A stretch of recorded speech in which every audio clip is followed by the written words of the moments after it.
한국은행이 15일 발간한 BOK 이슈노트 주택가격 기대심리의 특징과 시사점에 따르면 집값 상승에 대한 기대심리가 실제 주택가격과 가계부채 확대에 직접 영향을 미친다고 밝혔다. 주택가격에 대한 기대심리는 과거 가격 흐름보다는 경기지표, 금리, 착공실적 같은 거시경제나 정책 여건에 영향을 받는 것으로 조사됐다. 특히 한은은 주택가격 기대심리 충격 발생 후 7, 8개월 뒤 실제 집값이 최대 0.43% 오르고 약 4개월 후에는 가계대출도 크게 늘어난다고 분석했다. 한은에 따르면 지난 3월 이후 주택가격 기대심리는 상승세로 전환했으며 이후 서울 지역의 아파트 가격과 금융권 가계대출도 증가세를 보이고 있다. 보고서는 주택가격 기대심리에 금리와 함께 스트레스 DSR 시행과 같은 거시건전성 정책이 영향을 미치는 만큼 통화정책과 거시건전성 정책을 적절하게 조합해야 한다고 충고했다. 기획재정부가 유류세 한시 인하 조치를 8월 31일까지 2개월 연장했다. 휘발유는 리터당 738원, 경유는 494원으로 기존 인하 폭을 유지한다. 유류세 인하는 코로나 대응으로 2021년 11월부터 16번째 연장됐다. 정부는 가공식품 외식비 상승과 중동 사태로 인한 육아 불안을 이유로 들었다. 승용차 개별 소비세 30% 인하도 6개월 추가 연장됐다.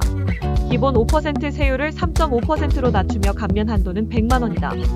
개소세 인하는 2018년 처음 시행됐으나 한 차례 중단 후 올해 1월부터 다시 적용 중이다.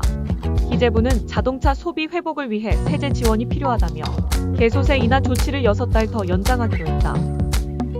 정부가 곧 2025년도 2차 추가 경전 계산안을 발표할 예정이다. 내수 회복과 경기 부양을 목표로 최소 20조 원 규모로 편성되며 민생 회복 지원금과 지역 화폐 등 소비 진작 대책이 포함될 전망이다. 문제는 세수다. 작년 30조 원대 세수 결손에 이어 올해도 실적이 부진해 기획재정부는 세입 예산을 하향 조정하는 세입 경정 가능성을 검토 중이다. 세입이 줄어들 경우 부족분은 국채 발행으로 메워야 하며 이는 금리 상승과 재정 건전성 악화로 이어질 수 있다. 법인세는 4월까지 35조 원 넘게 거쳤지만 진도율은 40%대에 그쳤고 남은 수입 이벤트도 제한적이다. 당장은 5월 종합소득세, 양도소득세, 납부 실적이 관건이다. 정부는 이와 함께 중복 저효율, 조세지출 구조조정 등 중장기 재정 효율화 방안도 병행할 계획이다.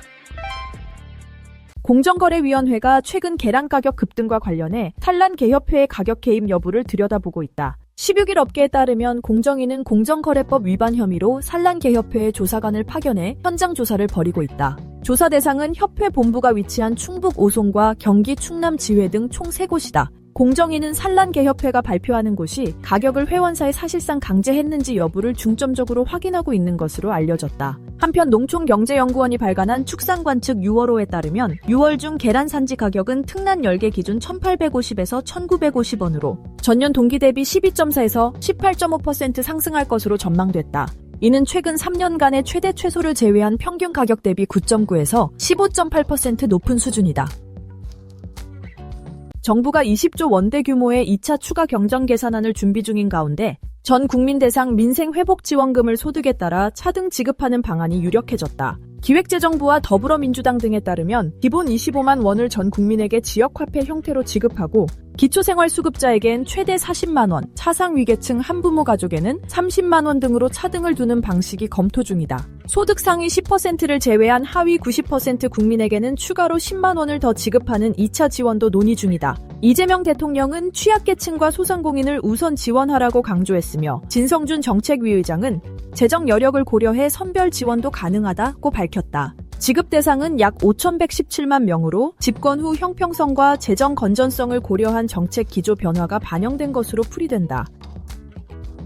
이재명 대통령은 6월 16일부터 17일까지 캐나다에서 열리는 주요 7개국 정상회의에 참석하기 위해 1박 3일 일정으로 첫 해외 순방에 나선다. 첫날 캐나다 캘거리에 도착한 뒤 초청국 주요 정상들과 양자회담을 진행할 예정이다. 이번 회의에는 G7 회원국 외에도 한국, 호주, 브라질, 인도, 멕시코, 남아프리카 공화국, 우크라이나 등 7개국 정상이 초청되었다. 대통령실은 이재명 대통령이 우크라이나 젤렌스키 대통령과 회담할 가능성도 있다고 밝히며 관련 준비 중이라고 전했다. 전했다. 17일에는 확대 세션이 열리며 이 대통령은 에너지 공급망 다변화 및 인공지능과 에너지 영해를 주제로 발언할 예정이다. 미국, 일본 등 G7 국가와의 양자회담 성사 여부에도 관심이 모이고 있다. 대통령실은 이번 회의를 통해 통상 문제 등 현안 해결의 교두보를 마련하고 경제 회복과 민생에 기여할 실용 외교의 출발점이 될 것으로 기대하고 있다.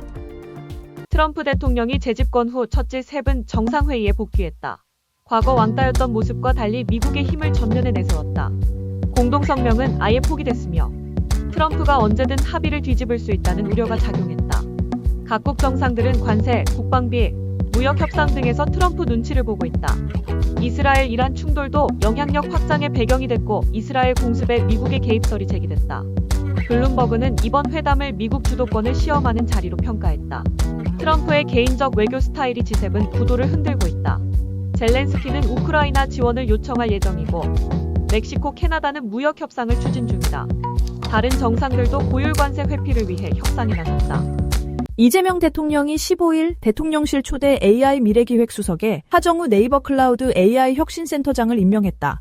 AI 미래기획수석은 이재명 정부에서 새로 신설된 직책으로 AI 3대 강국 도약을 위한 국가 전략의 컨트롤 타워 역할을 맡는다. 하 수석은 네이버 퓨처 AI 센터장, 네이버 AI 랍 소장 등을 역임한 민간 AI 전문가로 AI 투자 100조 원 달성, 10만 명 인재 양성, AI 데이터 센터 구축 등 대선 공약 이행을 총괄하게 된다. 강훈식 대통령 비서실장은 하 수석은 소버린 AI 개념을 주도한 인물로 민간의 현장 경험을 바탕으로 국가 AI 정책을 이끌 것이라고 설명했다. 이 대통령은 AI 강국 진입을 위해 현장 전문가에게 책임과 권한을 부여한다고 밝혔다. SK그룹이 세계 1위 클라우드 기업인 아마존 웹서비스와 손잡고 울산 미포 국가산업단지에 100메가와트 규모의 국내 최대 인공지능 전용 데이터 센터를 구축한다. SK그룹은 이달 중 출범식을 거쳐오는 8월 기공식을 열 예정으로 두 회사가 수조 원을 투자하는 초대형 프로젝트다. 100메가와트급 그래픽 처리 장치 전용 설비를 갖춘 인공지능 인프라는 국내 최초로 GPU 6만 장이 투입된다. 울산 미포 산업단지 인근에는 SK가스의 LNG 열병합발전소가 있어 데이터 센터 운영에 필수인 대규모 전력 수급이 쉬운 것이 장점으로 꼽혔다. 15일 5대 은행에 따르면 올해 5월까지 판매된 골드바 금액은 2,256억 원으로 작년 전체 판매액의 2배를 넘어섰다. 실물 대신 은행 계좌를 통해 금을 사고 파는 골드뱅킹도 올해 5월 말 기준 1조 617억 원까지 늘며 투자 열풍이 이어지고 있다. 시중은행에서는 과거보다 금을 향한 투자자들의 관심이 한층 커진 것으로 보고 있다. 특히 시세 급등에 따른 일시적 수요가 아닌 전년 대비 높은 수준의 매입 흐름이 지속되고 있다는 점에서 주목된다. 은행들은 골드바 수급 불안에 대비해 공급 안정화를 추진하고 실물 없이 거래 가능한 골드뱅킹 홍보도 강화할 예정이다. 대신증권은 16일 이란의 호르무즈 해협 봉쇄는 실현 가능성이 낮다고 전망했다. 이란은 과거에도 봉쇄를 언급했지만 실제 시도한 적은 없으며 무역의 대부분이 해상에 의존해 정치적으로도 부담이 크다. 이스라엘과 이란 간 군사 충돌이 격화되며 시장 불안감이 커졌지만 해협 봉쇄는 현실적으로 어렵다는 분석이다. 호르무즈 해협은 전 세계 원유와 LNG 해상 물동량의 약 20%가 지나가는 핵심 통로다. 이란이 봉쇄에 나설 경우 유가는 단기적으로 배럴당 85달러 이상 급등할 수 있지만 중국 등 주요 교역국의 반발 가능성도 높아 행동이 제한될 수밖에 없다. 따라서 유가는 지정학 리스크를 반영해 일시적으로 오르더라도 해협 봉쇄 가능성이 낮다는 점이 확인되면 안정세를 되찾을 것으로 보인다.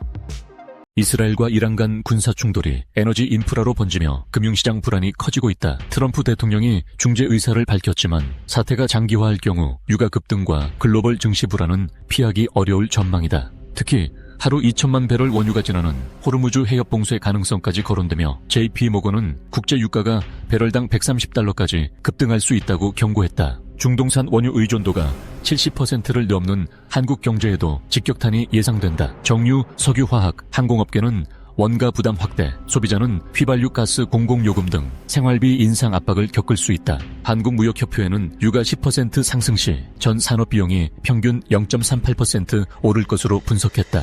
정부는 에너지 수급은 현재 안정적이라고 밝혔지만 물가 충격과 산업비용 상승에 대한 선제 대응이 시급한 상황이다. 베냐민 네타냐후 이스라엘 총리는 15일 폭스뉴스 인터뷰에서 이란의 핵 위협을 이유로 한 선제 공격은 자국 방위를 위한 조치였다고 밝혔다. 그는 이란의 고농축 우라늄 무기화와 탄도미사일 강화는 실존적 위협이라며 이스라엘은 제2의 핵 홀로코스트를 막기 위해 행동에 나선 것이라고 주장했다. 그는 이번 공격으로 이란 정권이 교체될 가능성을 언급하며 정권은 내부적으로 매우 약하고 국민 지지를 받지 못한다고 했다. 이스라엘의 공습으로 나탄즈 핵시설과 이란 군부 핵심 인물들이 타격을 입었으며 이란은 민간인을 겨냥하고 있다고 말했다. 또한 네타냐후는 트럼프 대통령이 이란의 최대 적이라며 작전 사전 통보 사실을 공개했다. 그는 이란의 핵시설은 여전히 비장의 카드로 타격할 수 있다고 경고하며 이란에 멈추겠다는 말은 신뢰할 수 없다고 밝혔다. SPC 삼립 시화 공장에서 발생한 사망사고 현장에서 인체 유해 성분이 포함된 금속 절삭유 용기가 발견돼 경찰이 수사 중이다. 지난달 크림빵 생산 라인에서 근로자 A씨가 윤활 작업 중 기계에 끼어 숨졌다. 현장에서 발견된 윤활유 용기는 시중에 판매되는 금속 절삭유 용기와 동일했다. 금속 절삭유에는 염화메틸렌 등 유해 성분이 포함돼 장기 노출 시 암까지 유발할 수 있다. SPC 측은 용기만 공업용이었을 뿐 안에는 식품용 윤활유를 담았다고 해명했다. 하지만 감정 결과에 따라 식품위생법 위반으로 10년 이하의 징역이나 1억 원 이하의 벌금의 형사처벌이 가능하다. 현재 공장장 등 7명이 업무상 과실치사 혐의로 입건됐고 법인도 중대재해처벌법 위반 혐의로 입건됐다.